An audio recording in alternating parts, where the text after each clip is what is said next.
देखो बच्चों, binding energy का कैलकुलेशन बाकी एनर्जी से अलग क्या होता है, पहले तो मैं आपको वो समझाता हूँ। ठीक है, यहाँ एक न्यूक्लियस था, आपको दिख रहा है कि एनर्जी पहले 7.6 थी और एनर्जी रिलीज़ होने के बाद नीचे में लिखा है 8.6 मिलियन। एनर्जी रिलीज़ होने के बाद ये एनर्जी बढ़ जाती है, यही थोड़ा आपको ध्यान देना है। उसको भी डिटेल में मैं बताऊँगा। पहले देखते हैं बाइंडिंग एनर्जी इनिशियली कितनी थी। तो 7.6 थी पर न्यूक्लियन की, और उसमें 236 न्यूक्लियन है। जो मास नंबर होता है वही मास नंबर ऑफ न्यूक्लियंस होता है, प्रोटॉन एंड न्यूट्रॉन। तो एनर्जी इनिशियली थी टोटल 236 इंटू 7.6। ठीक है, फाइनली क्या थी, ये मास नंबर 118 वाले में ये ब्रेक हो गया है। तो 118 इंटू 8.6 एनर्जी थी एक पार्ट की, है ना। ठीक है, अभी इसमें 2 मल्टीप्लाई करेंगे हम लोग आगे।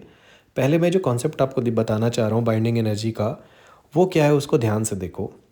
नॉर्मली क्या होता है, सपोज़ करो कहीं पे एनर्जी अगर एक्स कंटेंड है ना, किसी भी एक सिस्टम में एनर्जी एक्स है और उसमें से आप पर वाई एनर्जी बाहर निकाल देते हो, तो एनर्जी आपकी कितनी बचती है। जैसे थर्मोडायनेमिक्स के केसेस में भी आपने देखा होगा, एक्स एनर्जी थी, इसमें से वाई बाहर निकाल दिया तो एनर्जी बच जाती है x minus Y.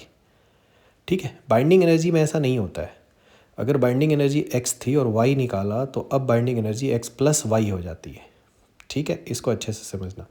Binding energy अगर एक्स थी और वाई निकाला तो एक्स प्लस वाई एनर्जी होती है, तो जो एनर्जी रिलीज़ हो गई वो वाई माइनस एक्स होगी। ठीक है, थोड़ा ध्यान से देखना मैं क्या बोल रहा हूँ। न्यूक्लियस की जो बाइंडिंग एनर्जी का मतलब क्या है, उतनी माइनस एनर्जी है उसके पास, उतनी एक्स्ट्रा एनर्जी अगर मैं दूंगा पॉजिटिव तो इसके न्यूक्लियॉन्स फ्री हो जाएंगे। ठीक है, उसके न्यूक्लियॉन्स फ्री हो जाएंगे, तो वो एनर्जी बेसिकली माइनस में है, उतनी पॉजिटिव एनर्जी देने से वो फ्री होता है।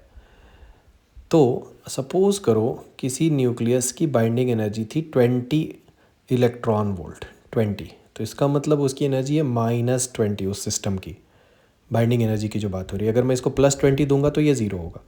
उसमें से 10 मैंने और निकाल दिया बाहर, तो वैल्यू तो -30 हो गई ना। ठीक है, मतलब अब बाइंडिंग एनर्जी हो गई 20 की जगह 30। तो वही चीज़ मैं आपको बता रहा था, एक्स माइनस वाई की जगह वाई एक्स प्लस वाई हो जाती है फाइनल एनर्जी। सो जो चेंज होता है वो हम यहाँ पे फाइनल माइनस इनिशियल से नहीं निकालते हैं, बेसिकली किससे निकालते हैं, इनिशियल माइनस फाइनल से निकालते हैं। ठीक है, सो आई होप ये चीज़ आपको थोड़ी क्लियर हुई होगी। अब हम लोग देखते हैं कि ये एनर्जी थी इनिशियल और ये थी फाइनल। तो हमने क्या डिसाइड किया कि यहाँ जो एनर्जी रिलीज़ आएगी वो फाइनल माइनस इनिशियल से निकलेगी। वैसे आप उल्टा भी कर दोगे तो एक बस माइनस का चेंज आएगा, बट याद रखिएगा जनरली हर जगह इनिशियल माइनस फाइनल होता है। बाइंडिंग एनर्जी के केस में ये फाइनल माइनस इनिशियल होता है। अब हमने क्या पहले ही डिसाइड किया कि 236 से 118 वाला एक तो निकलेगा नहीं, ऐसे दो न्यूक्लियाई निकलेंगे, तो यहाँ 2 का मल्टीप्लाई मुझे करना पड़ेगा। ठीक है, तो 118 into 2 is 236, this is final value. ठीक है, तो 236 को अगर मैं कॉमन ले लूँ यहाँ से फाइनल माइनस इनिशियल करते समय, तो ये वैल्यू आ जाएगी 236 इंटू 8.6 माइनस 7.6। ठीक है, कॉमन ले लिया 236 को। सो 8.6 माइनस 7.6 तो बहुत ईजी से कैलकुलेशन 1 होता है। तो ऐसा इसने सेट किया हुआ था डेटा कि ये वैल्यू आ जाती है 236 मिलियन इलेक्ट्रॉन वोल्ट।